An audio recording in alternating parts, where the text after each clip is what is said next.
you're not crazy. Your life's a living hell, and you want to and you want it to end. And and if the kid believes in God, I point out that even if he kills himself, he's still going to be with him. If the kid doesn't believe in an afterlife, that's when I sit down and then I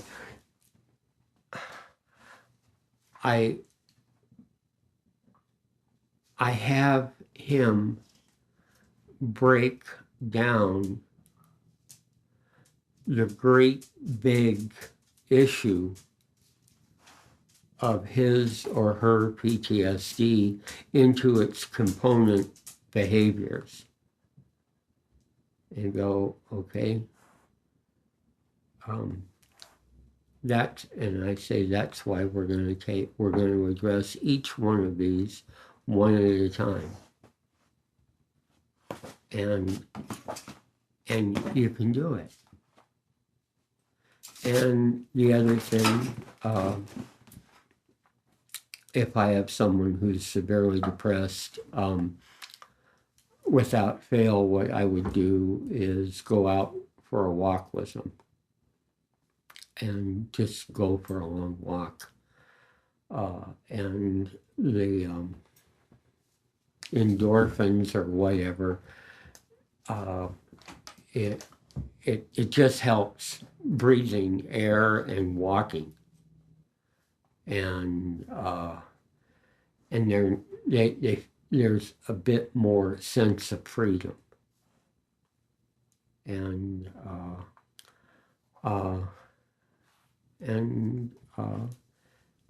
all, if I were still working, I mean, I keep very, very close tabs on them. I mean, very close tabs. And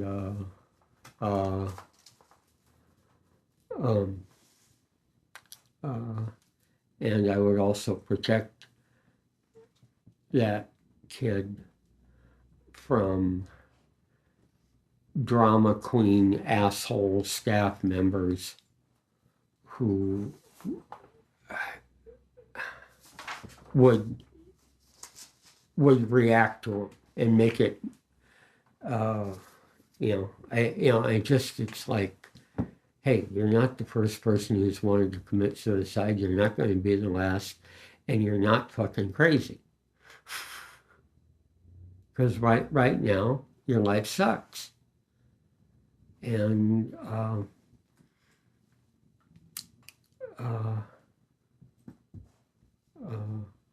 and just acknowledging to someone that,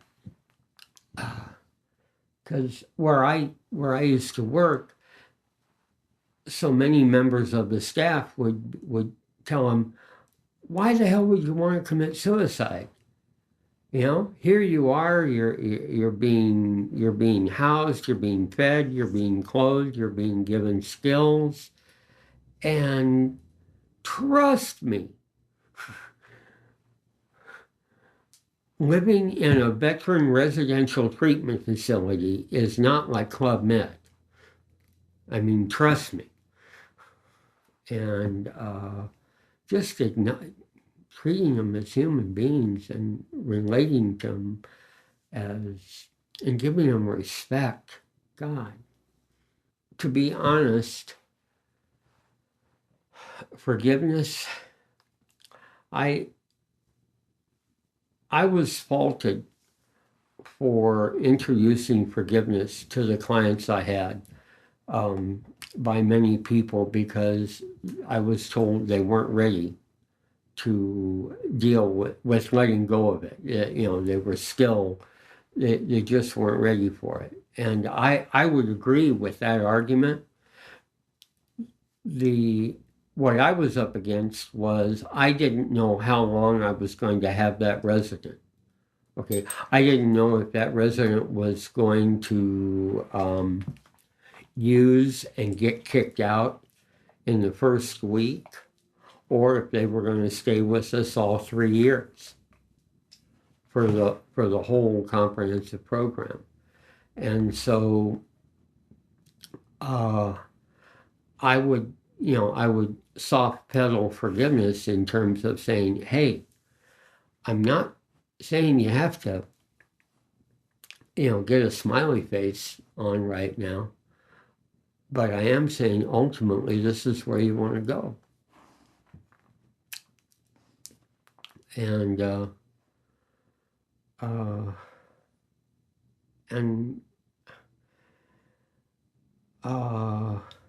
and I had many guys say to me, Jerry, I'm not ready. And I go, I accept that. And I just tell them,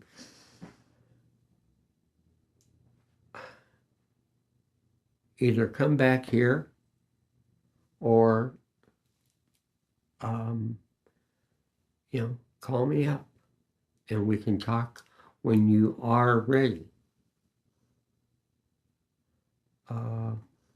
And some of them would say, I know you're right, but I just can't do it. And I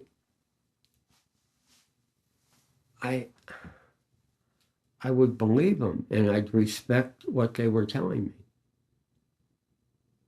And that's,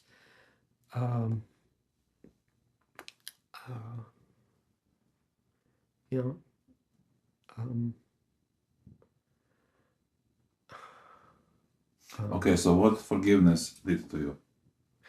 Say again? When you accepted forgiveness, what happened?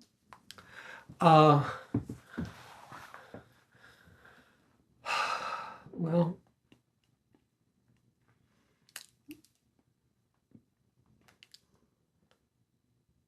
I would, on a body level, I would say that my head stopped hurting. I could exhale. My muscles weren't as tight. And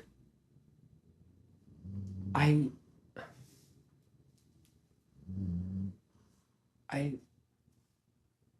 just was at peace with myself.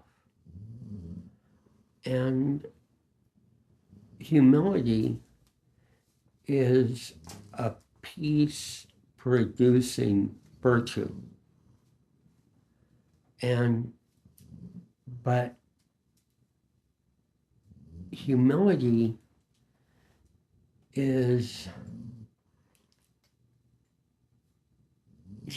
and truth go hand in hand. And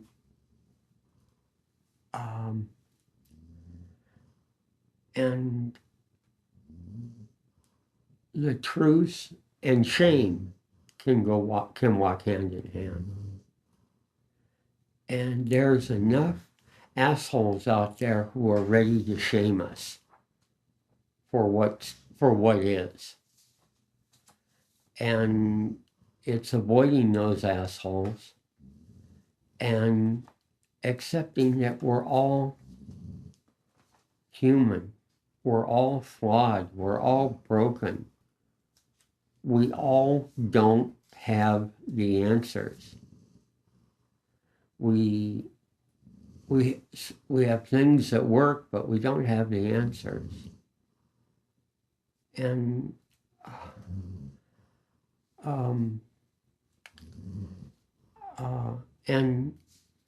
and the other thing is knowing that forgiveness is a one day at a time thing.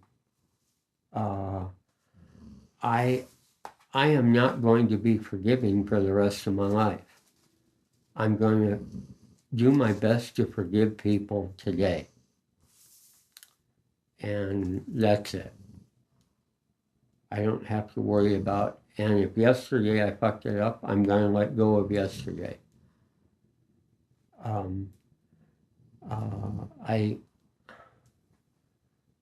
I forgiveness is so freeing. And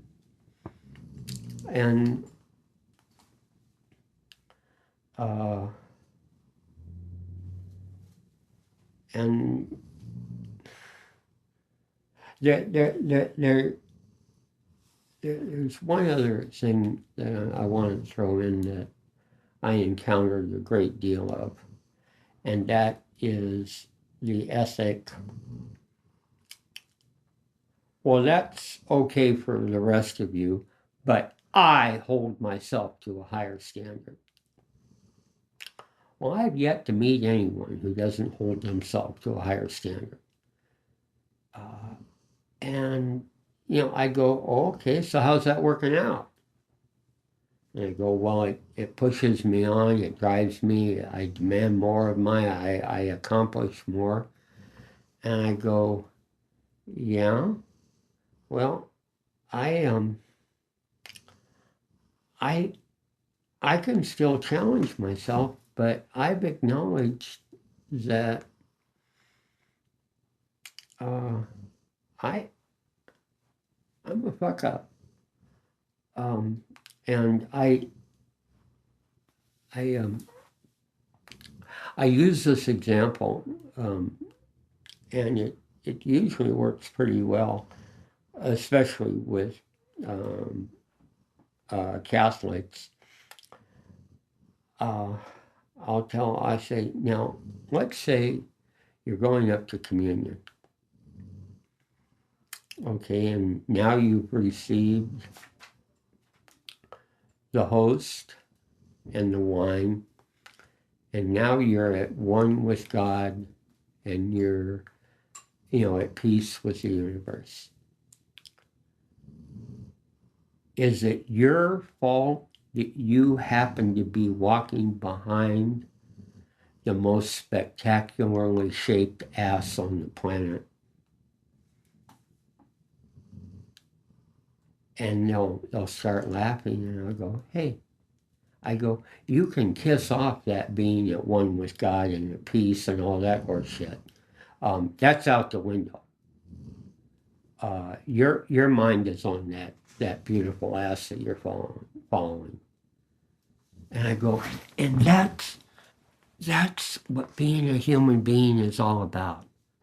It's just letting yourself be a human being. And not,